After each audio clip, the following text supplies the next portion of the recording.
Question 7 थोड़े change हो जाते हैं, इनमें डिनोमिनेटर नहीं मिलता है आपको, और जब डिनोमिनेटर नहीं मिलता है तो क्या लिखा हुआ है समझिए, simplify and solve the following linear equation. तो इन्हें सिंप्लीफाई करना है कैसे, ब्रैकेट ओपन करते हुए। तो अब जो कि इस क्वेश्चन के बाद आने वाले क्वेश्चन है 7, 8, 9 और 10, उन्हें हम लोग इसी तरह से सोल्व करेंगे। हम उनका ब्रैकेट ओपन करेंगे मल्टीप्लाई करते हुए। तो यहाँ पर हम लोग ओपन करेंगे, 3 को मल्टीप्लाई करेंगे इस पूरे ब्रैकेट से।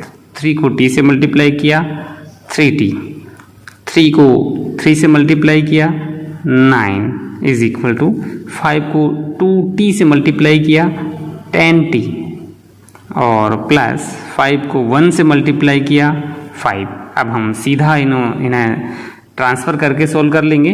तो मुझे 10t का ट्रांसफ़र करना है इस साइड, तो मैं यहाँ पर लिखूँ 3t माइनस 10t माइनस 9, क्योंकि मैंने 9 इसलिए लिखा कि हम लोग 1 बाई 1 स्टेप करते हैं प्लस 5। अब हम लोग इस माइनस 9 का भी ट्रांसफ़र कर लें उन्हें सोल्व करते हुए।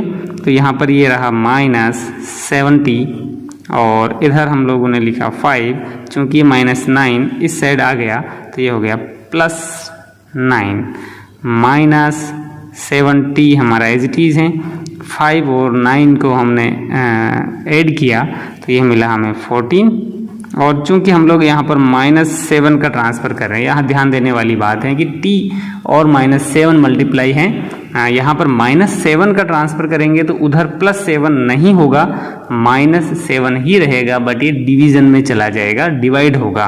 तो हम लोग यहाँ पर t इज इक्वल टू लिखेंगे 14 अपॉन -7। बहुत बच्चे क्या करेंगे, यहाँ पर गलत होने की संभावना होती है कि 14 प्लस 7 करेंगे, जैसा कि यहाँ पर इस तरह से देखिए आप, कोई गलत करेगा तो होगा क्या, -7t इज इक्वल टू 14 है, और अगर वो ट्रांसफ़र करेगा तो क्या कर लेगा, गलती से बाई चांस हो जाता है, अगर आप लोगों ने इस वीडियो को ध्यान से देखोगे तो गलत नहीं होगा, 14 प्लस 7 कर लेगा, क्योंकि वो समझेगा कि मुझे -7 को प्लस में कन्वर्ट करना है, जो कि पूरी तरह से गलत है। तो हम लोग इस तरह से सोल्व करेंगे तो आपको आंसर मिलेगा 14 अपॉन -7 तो -2। इस तरह से क्वेश्चन को सोल्व कर लेते हैं। चलिए करते हैं हम लोग क्वेश्चन नंबर 8। तो ये आपकी स्क्रीन पर रहा क्वेश्चन नंबर 8, इसे सोल्व कर लेंगे। तो ठीक वैसे ही सोल्व करेंगे जैसे कि पिछले वाले क्वेश्चन को सोल्व किया था। 15 को y से मल्टीप्लाई किया 15y, -15 को 4 से मल्टीप्लाई किया 60। अब देखिए -2 का y से मल्टीप्लाई किया -2y, -2 का -9 से, तो माइनस का माइनस से मल्टीप्लिकेशन हो रहा है, प्लस 2 का 9 से मल्टीप्लिकेशन होगा 18। तो इस तरह से आप लोग पहले साइन को देख लें, उनका मल्टीप्लिकेशन लिख लें, फिर बिना साइन को देखे नंबर्स का मल्टीप्लिकेशन कर लें। फिर प्लस करूँ मैं 5y हो जाएगा, और मैं प्लस, और यहाँ पर भी प्लस 5 और 6, इट मीन्स 5 और 6 का multiplication is 30 is equal to 0। आगे देखेंगे हम लोग, तो यहाँ पर सबसे पहले सिमिलर हम लोग देख लेते हैं, और ये हमें मिलते हैं ये वाले टर्म्स। तो सिमिलर टर्म्स को हम लोग ऐड या सब्ट्रैक्ट कर लेंगे। तो 15y माइनस 2y, तो 15 में से 2 सब्ट्रैक्ट होगा, अगेन 5y उसमें ऐड होगा। तो हम लोग क्या करें, 15 में से 2 सब्ट्रैक्ट किया तो 13, और 13 में 5 ऐड किया तो हमें मिलता है 18। तो मैं यहाँ सीधा लिख देता हूँ 18y। तो ये सारे सिमिलर टर्म ऐड होकर 18y हो गया। इसी तरह से इनको ऐड करूँगा जो कि नंबर्स हैं, तो -60 प्लस 18 और प्लस 13। तो हम लोग क्या करें, 16 और 18 के साथ क्या होगा, क्योंकि 16 माइनस है और जो 18 है वो प्लस है, तो हम इनको सब्ट्रैक्ट करेंगे। तो 16 में से हम लोग सब्ट्रैक्ट कर रहे हैं 18, और फिर उसमें से और सब्ट्रैक्ट करेंगे 30। तो हम इजी बनाने के लिए पहले 16 को में से सब्ट्रैक्ट करें 30, तो हमारे पास रहेगा 30, और 30 में से फिर हमें सब्ट्रैक्ट करना है 18, तो हमारे पास रहेगा 12। चलिए मैं आपको यहाँ पर थोड़ा सा इस साइड बता देता हूँ। तो ये -16 हमने किया, इसमें से +30, तो हमें मिला -30, और इसमें से फिर किया मैंने +8, तो हमें मिला ये 12। और वो भी माइनस का। तो मैं यहाँ पर सीधा लिख लेता हूँ -12 इज इक्वल टू 0।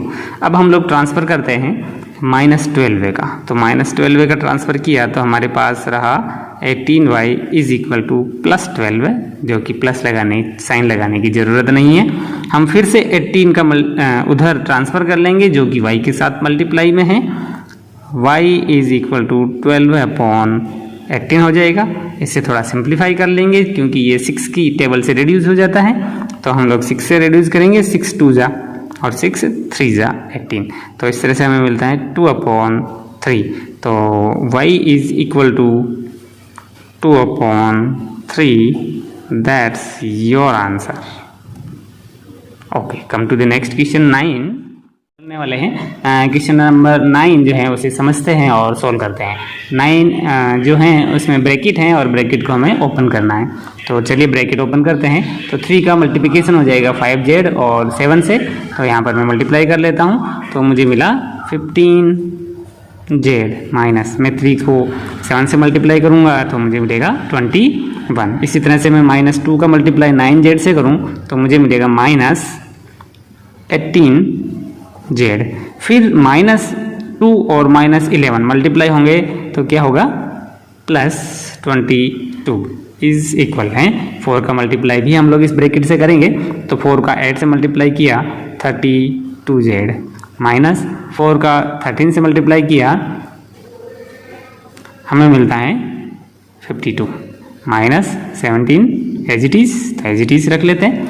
अब हमें जो सिमिलर टर्म्स हैं उनको हम लोग ऐड और सब्ट्रैक्ट कर लेते हैं। तो यहाँ पर देखिए सिमिलर टर्म कौन से हैं, 15 18, तो इक्वल टू के इस साइड ये दोनों हैं और इसे ऐड किया या हमें सब्ट्रैक्ट करना पड़ेगा क्योंकि 18 माइनस और 15 पॉजिटिव नंबर्स हैं।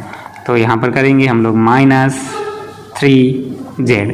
इसी तरह से हम लोग नंबर्स को देख लेते हैं, ओनली कांस्टेंट वैल्यू 22 और -21। तो इन दोनों को सब्ट्रैक्ट करेंगे तो आपको मिलने वाला है 1 इज इक्वल टू, इधर भी देख लीजिए यहाँ पर 32 के सेम वेरिएबल कोई नहीं है, 52 -17 है। तो यहाँ पर -52 एंड -17, तो ये दोनों ऐड होगा बट साइन आपका ऐसे कैसे रहेगा। तो मैं लिख लेता हूँ 32z माइनस, तो इनको ऐड किया तो 9 एंड 69। ओके, तो अब हमें क्योंकि ट्रांसफ़र करना है तो हम लोग इस 32z को इस साइड ले आते हैं। तो ये हो जाएगा -32z और अब हमारे पास क्या है -3z + 1 इज इक्वल टू -69।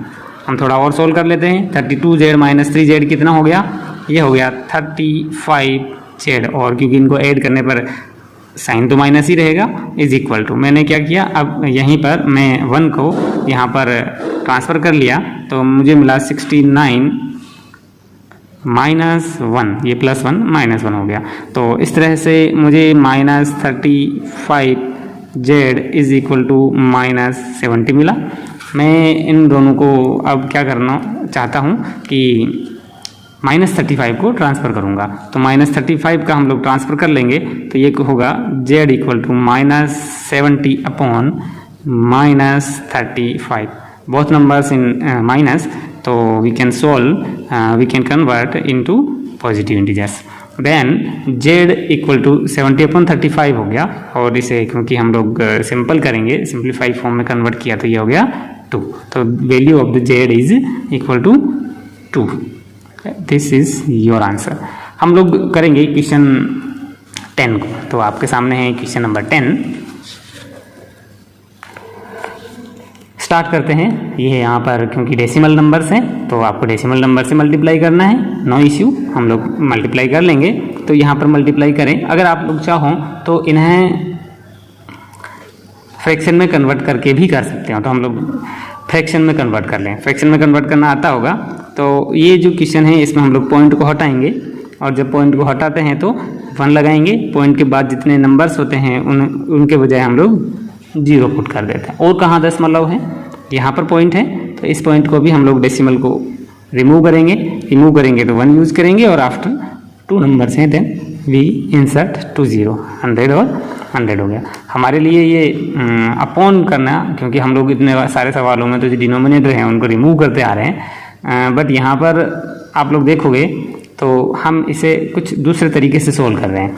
हाँ, अब मैं क्या करूँ, इस 100 का मैं पहले ट्रांसफ़र कर लूँ उधर। तो ये डिवाइडेशन है, डिवाइड में है तो उधर जाकर मल्टीप्लाई हो जाएगा। तो मुझे क्या मिलेगा देखना, 25 bracket 4f minus 3 is equal to 100, जो कि ये डिनोमिनेटर में था तो उधर जाकर ये मल्टीप्लाई में हो जाएगा। फिर मल्टीप्लाई हो जाएगा 5/100, फिर मैं ब्रैकेट यूज़ कर लूँ 10f माइनस 9। तो इस तरह से सोल्व करने से हमें एक ये फ़ायदा हुआ कि 100 से 100 कट हो जाते हैं और हमारे डेसिमल नंबर्स भी रिमूव हो जाते हैं। अब हम लोग ब्रैकेट ओपन कर लेते हैं। तो यहाँ पर ब्रैकेट 25 को 4 से मल्टीप्लाई किया तो 100f मिला, माइनस 25 को 3 से मल्टीप्लाई किया तो मिला 75, माइनस 5 को 10 से मल्टीप्लाई किया तो मिला 50f, माइनस 5 को 9 से मल्टीप्लाई किया तो मिला 45। हम ट्रांसफ़र कर लेते हैं। इसका ट्रांसफ़र सबसे पहले हम लोग करेंगे इसका 50f का, फिर उसी के साथ हम लोग 75 का ट्रांसफ़र भी कर लेंगे। तो इसे तो ले जाते हैं इधर और इसे लाते हैं इधर, तो दोनों का ट्रांसफ़र एक साथ करेंगे। 100f ये आ गया तो minus 50f is equal to minus 45 plus 75। इस तरह से हम लोग सोल्व कर लेंगे। तो ये तो हुआ 50f और ये हुआ, आपको सब्ट्रैक्ट करना पड़ेगा 30। देन 50 का फिर से ट्रांसफ़र करेंगे तो क्या होगा, f is equal to 30/50, 30/50, f is equal to 30/50। फिर हम लोग इसे थोड़ा रिड्यूस करेंगे तो ये मिलेगा हमें 3/5। This is your answer. 3/5 is a value of